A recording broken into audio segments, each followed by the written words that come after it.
Good morning, student. Today we see this next points of types of debenture. So this first types of on the basis of security. So this first of secured debenture. So the secured debenture means what? The debenture can be secured. The property of company may be charged as security for loan. The security may be for some particular assets, so the fixed charge, or it may be the assets in generally floating charges. The debenture can secured through trust deed. Secured debenture means तारण क्षमतेनुसार असलेली कर्जरोखे, त्यामध्ये तारण असलेली कर्जरोखे. तारण असलेले कर्जरोखे म्हणजे नेमकं काय की कंपनी ज्यावेळेस कर्जरोखेची विक्री करते त्यावेळेस कंपनीची कोणती जर एखादी मालमत्ता काय करत असते तारण ठेवते. असे तारण ठेवलेले कर्जरोखे म्हणजेच काय त्याला तारण असलेले कर्जरोखे त्याला म्हटलं जातं. म्हणजे ज्यावेळेस कर्जरोख्यांची विक्री करताना कंपनीची कोणती जरी एखादी मालमत्ता तारण ठेवली जाते त्याला तारण असलेले कर्जरोखे असे म्हणतात. So this fix charge, so this which assets of, so this asset of this fixed charge म्हणजेच कोणती की ज्याला आपण स्थिर संपत्ती असं म्हणतो. मग अशा फिक्स ॲसेट कोणकोणते आहेत? मग त्यामध्ये लँड, त्यानंतर लँड अँड बिल्डिंग असेल, प्लांट असेल, प्लांट अँड मशिनरी आहे, फर्निचर आहे, फिक्चर्स आहेत. या प्रकारच्या असेट्स काय केल्या जातात सिक्युअर्ड म्हणून, सिक्युरिटी म्हणून काय केल्या जातात ठेवल्या जातात. So this next of unsecured debenture.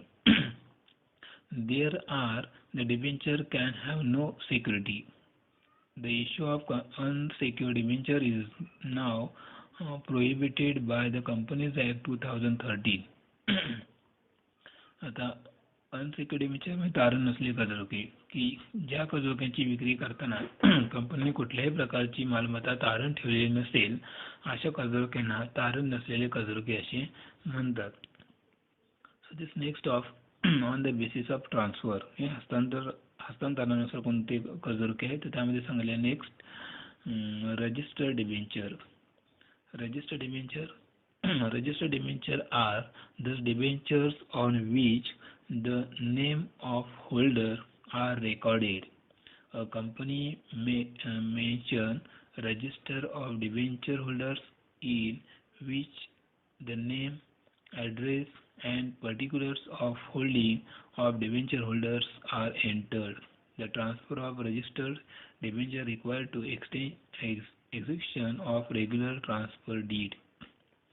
Registered म्हणजेच काय की नोंदवलेले कर्जरोखे. आता कशा म्हणायचं की ज्यावेळेस कर्जरोखे धारकाची नोंद कंपनीच्या कर्जरोखे नोंदवहीमध्ये केलेली असेल अशा कर्जरोख्यांना नोंदवलेले कर्जरोखे असे म्हणतात. कशाला म्हणायचं आहे की कंपनीच्या कर्जरोखे धारकाची नावाची नोंद ही कंपनीच्या कर्जरोखे नोंदवहीमध्ये केलेली असेल अशा कर्जरोख्यांना नोंदवलेले कर्जरोखे असे म्हणतात.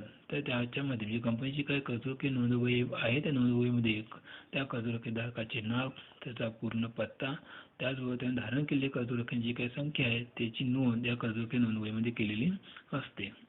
Next number 4 बेअरर debentures. Name of holder are not recorded on the bearer debentures. Their name do not appear on the register of debenture holders. Such debentures are transferable by mere delivery. Payment of interest is made by means of coupon attached to debenture certificate. Bearer debenture means वाहक कर्जरोखे.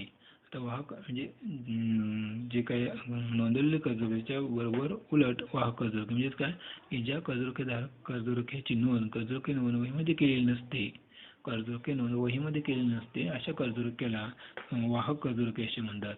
की त्याचबरोबर त्या कर्जरोख्याचे नाव, त्याचा पत्ता, त्याच्या धारण केलेली कर्जरोख्याची संख्या याची माहिती, ही सगळी काय माहिती आहे त्या कर्जरोखेवरती केलेली नसते. म्हणजे त्या कर्जरोखे धारकाचं नाव, प्रामुख्याने त्या कर्जरोखे धारकाचं नाव त्या कर्जरोखे नोंदवहीमध्ये केलेली नसते. त्यामुळे अशी कर्जरोखे सहजपणे दुसऱ्या व्यक्तीला काय करता येतात हस्तांतरित करता येतात. यासाठी या बेअरर किंवा वाहक कर्जरोख्यांचा वापर सर्रासपणे केला जातो.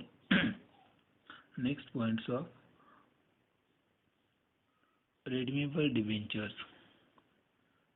Debentures are mostly redeemable. payable at the end of some fixed period as mentioned on the debenture certificate.